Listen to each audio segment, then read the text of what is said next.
অ্যাটাকে রয়েছেন আদুর রহমান ভাই, রেডটি খেয়ে দিলেন, দারুণ ভাবে রেডটি পকেট করে ফেললেন। এবার চাবি দেওয়ার চেষ্টা, দুর্দান্ত একটি চাবি শট দিলেন আব্দুর রহমান ভাই এবং তার পার্টনার হচ্ছে মহসিন ভাই। প্রতিপক্ষ প্লেয়ার সেই খুলনার লড়াকু প্লেয়ার খালিদ ভাই এবং তার পার্টনার হচ্ছে সুমন ভাই। পারবে কি এখান থেকে ফিনিশিং দিতে আব্দুর রহমান ভাই? দারুণ ক্রামবোর্ড খেলে চলেছেন তিনি।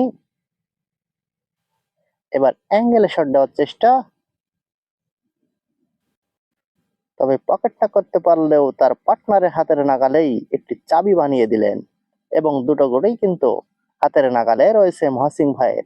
খালিদ ভাই পারবে কি এখান থেকে প্রতিপক্ষের গুটি আনফিট করে তার পার্টনারের হাতে স্ট্রাইক পৌঁছিয়ে দিতে?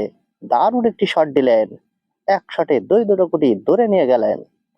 আবারও ইজি গুটি খেলার চেষ্টা, এক শটে তিনটে নেওয়ার চেষ্টা এবং প্রতিপক্ষের গুটি আনফিট করার চেষ্টা, তবে প্রতিপক্ষের গুটি লাগাতে না পারলেও তার পার্টনারের হাতের নাগালে রয়েছে তিনটে গুটি। মহসিন ভাই ঝড় তুলে দিলেন